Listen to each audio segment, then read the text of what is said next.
I don't know if you guys have noticed, but Sega is back. Sonic Racing Cross World's got a 9 at IGN.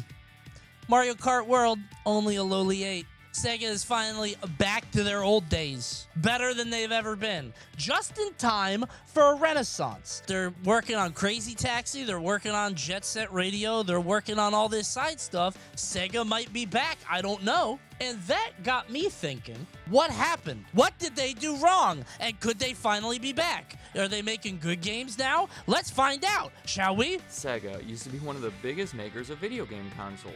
Back in the early 90s, the Genesis was like one of the coolest things you can own. I owned this one. I didn't have like the new one or the second edition. What was up with this? Did anybody do this? Was this to like not wake up your parents? Like if you wanted to play it like late at night or something? I didn't know any kid that did that. What a weird thing to do. Bro, I snuck downstairs so many times to play The Sims late at night. I was addicted to The Sims. I've never used a Genesis. How the fuck does 3 buttons work? Poorly. A lot of times you had to hit 2 buttons. That's why Sonic was such a big deal. There's 1 button in that game. There's just a big jump button. Today, they don't even make consoles anymore. There haven't been any for over 20 years now. They've spent that time mainly as a third-party They made Yakuza? Don't laugh. I know this sounds stupid. I thought that they, like, acquired a small company that made Yakuza. I knew they made Yakuza now, but I figured that, like, I don't know, Koei, Tecmo, or something. Not them, because they're still around. But you get what I'm saying? Like, Midway. Like, a small company made Yakuza, and Sega ate them up. The guy who made Monkey Ball made Yakuza. Huh. It's a silly game. In this video, I want to talk about the incredible rise and fall of Sega. And the rise go again! all the way back to Check this in 2 years, bro. 1 year. 1965, Service Games of Japan merged with a company called Rosen Enterprises. To name this combined company, they took the first 2 letters of the word Service Games, attached the word Enterprises from the other end, and called it Sega. Damn, I'd be mad if I was Rosen. Not getting any of that. Could be Cigaro. Cigaro. Cigaro sounds cool, man. Later, Cigaro Genesis. I'm saying. Cigaro goes kind of hard. Oh, wait, Sabaro. Oh, never mind. Oh, I don't like that. That's bad association. Never mind. Throughout the 1970s, utilizing that strong financial backing, Sega became one of the biggest makers of arcade games. What? There's a Fonz game? Like the Happy Days Fonz? 1976 video arcade. This is the first licensed game. Oh my god! Ow! Stop! That's scary. Bro, could we... okay, this is very silly, but if you could put the Fonz in Sonic Racing Cross Worlds, he comes out of a ring. Hey! I know what Happy Days is, but does anyone still know what it is? No, probably not. I watched it on Nick at Night as a kid, and I was like, this is comforting. This is a comforting show. Even as like a teenager, I was like, you know what? I might get it.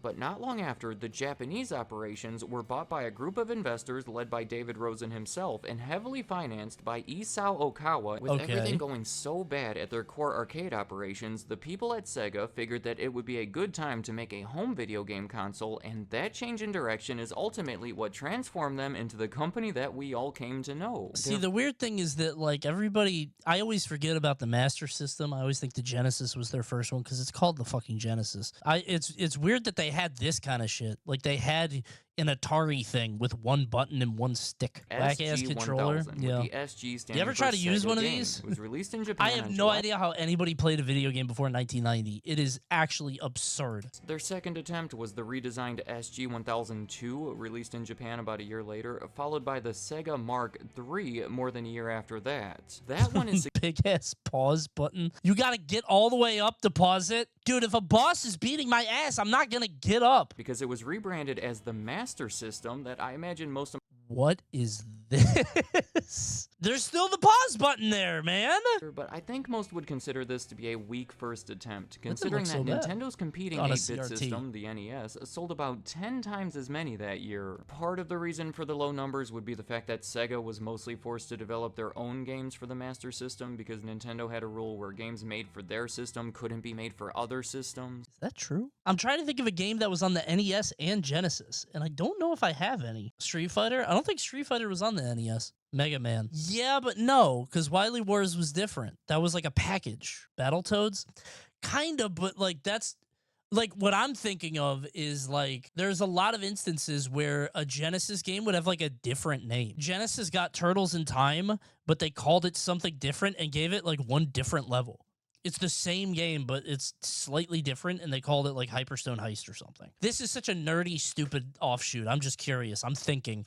I have all my games over there. I'm curious. Overall, just not the best times for Sega. They were making some valid attempts in the home console market, but they weren't doing anything spectacular enough to even come close to Nintendo. That is what Sega was able to do with their next console, the Genesis. I want to highlight some of the biggest ways they did it. First off, the Genesis was a 16-bit system. Not to get technical here by any means, but it refers to a more advanced computer chip that generally allowed the games to look and sound better when compared to Nintendo's existing 8-bit NES console. This enemy just looks annoying. Hey, can I join you? I want to go on an adventure. This shit looks ass. I don't know how to describe to you how good Genesis colors looked on a CRT. So because Nintendo was so slow about it, Sega spent more than 2 years as the more technologically advanced console, and that was enough time to gain the public's attention and get their foot in the door. That's kind of interesting. So, okay, as somebody who grew up in this time, it's kind of weird because, like, I think when people look back,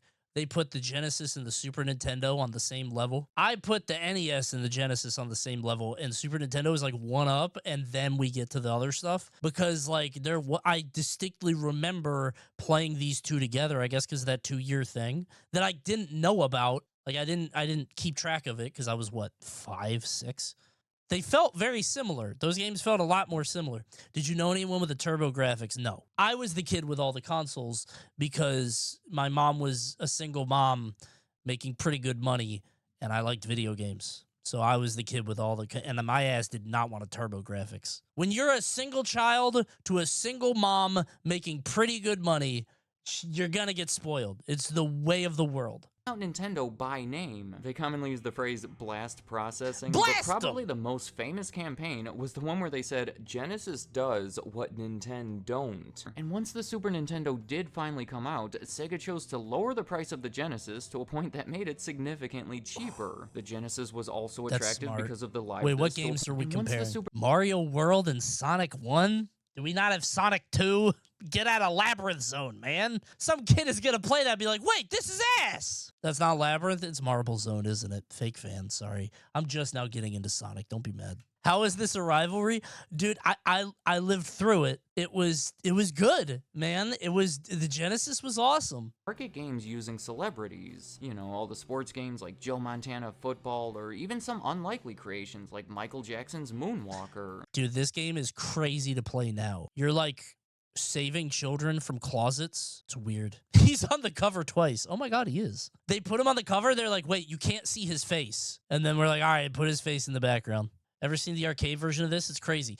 It's in a bar in Columbia, Maryland. If you are in Maryland, go to Game On at Columbia, Maryland. You can play the 3-player Michael Jackson's Moonwalker. However, in the arcade version, they don't have my favorite thing, which is on the Genesis. When you beat a level, he goes, "Hoo!" with a picture of his face. I love that. The console also attracted many customers simply because they thought it was cool. Sega put a lot of effort into attracting an edgier, older audience when compared to Nintendo. Here, just look at the consoles. Instead of a boxy white or gray no, look, the Genesis looks good, bro. Black. That shit is If you watch almost Slick. any commercial for the Genesis, it is maybe the ultimate way that I can convey their coolness and focus on an older audience is by looking at Mortal Kombat. For Nintendo's version, they took out the blood and reduced the violence, while Sega chose to keep all of it in there. I had a friend as a kid. He had the Genesis version of Mortal Kombat 2, and I could not believe what I was looking at. I was like, he just ripped off that guy's head. It was my first time seeing it. It was blowing my mind. And then I went to Crabtown,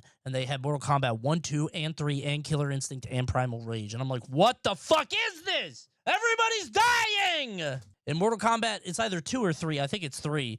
Opens with the proverb, there is no knowledge that is not power. And I asked my dad, I was like, what does that mean? He was like, I think it means like special moves. And then we ate a burger. It's good wisdom. Final reason behind the success of the Genesis does have some overlap with my previous reason, but we have to talk about Sonic. In 1991, Sega released their first ever Sonic game, a bestseller, and soon started bundling it together with the Genesis. I'm trying not to pull the string. I used to think he was so cool. The moment he spoke, literally the moment, I have never seen an aura loss like that. What was the first thing you heard Adventure Sonic say? Dude, I don't remember. I genuinely can't remember. I just remember seeing the screenshots of Sonic Adventure. I was like, oh, that looks awesome. And then I saw it in motion and like the cutscenes, and I was like, If we look at their earnings, we can see that they peaked in 1993 and really took a negative turn in 1998. I didn't know it was that bad. That's the Dreamcast, bro. Wait, 98? Never mind. Dude, I always thought Sega's biggest issue was the fucking Dreamcast. Because you could pirate on that thing on accident. I just don't know the Saturn. I want to hear it. All right, what happened? About the decline of what did you do? For my first reason, I'm just going to say that Nintendo woke up. When they did finally release the Super Nintendo in 1991, it was a huge success, bundled with Super Mario World and followed up with so many revolutionary games like Zelda, Link to the Past, Super Mario Kart, and of course, Donkey Kong Country. Will Nintendo ever lose again? Like, when they're losing, they're very nice. Like, that uprise of Nintendo is crazy. Like, even on the Switch, we got, like, some of the best versions of most of their catalog's games. But at some point, they're going to get too big to fail. They're going to be like Disney. And Disney goes up and down, but now it's not out of any goodwill or like trying to do cool things. They just keep doing the same shit, and sometimes as good as it. You get what I'm trying to say? If Nintendo loses at this point, it'll be because of an industry-wide problem. Yeah, I can't see them failing now. A theme park's a big deal. Before you guys laugh at me, a theme park is, now you are in the real world. You are changing things at a lifestyle level. A theme park and $1 billion movie kind of cemented as actual pop culture. Might be too big to fail now. I don't know. I'm very interested where Nintendo's going to be in 5 years. Something else worth mentioning would be the Genesis accessories. None of them were all that popular, specifically the Sega CD, at this point infamous in the gaming world. Oh. Yeah, they should have never done any of this shit, man. Like, it was weird enough to, like, put the Game Boy, the Super Game Boy in your Super Nintendo. It felt weird. But, like, a whole-ass, like, add-on? I don't know, bro. Low-key, if I could pay $100, $200 to upgrade my PS5 to a PS5 Pro like you could to upgrade a Genesis, I might bite. Yeah, but you're right, but this isn't upgrading your Genesis. I guess the 32X was. The Sega CD just had ass games. There was no killer app. All of these systems need a killer app. And I remember seeing Sega CD games, and I was like, all right, what does it have? And it had Lethal Enforcers, and I'm like, that's kind of cool, I guess. Sonic CD didn't. No. Sonic CD looks like Sonic normal. It just has a cutscene. The Sega CD had some additional tech, like its own sound chip. 8-year-old me doesn't give a shit. I don't care about no sound chip, bro. The big issue is that it actually cost more than the Genesis itself. There weren't all that many games for it, and one of the few games, Night Trap, was singled out at a congressional hearing about video game violence, giving it all a negative reputation. Plus, yeah, and that was like before you would get attention and it would be a good thing. Like, I think that a lot of, like, sometimes this happens now and people are like, oh, I want to check that game out.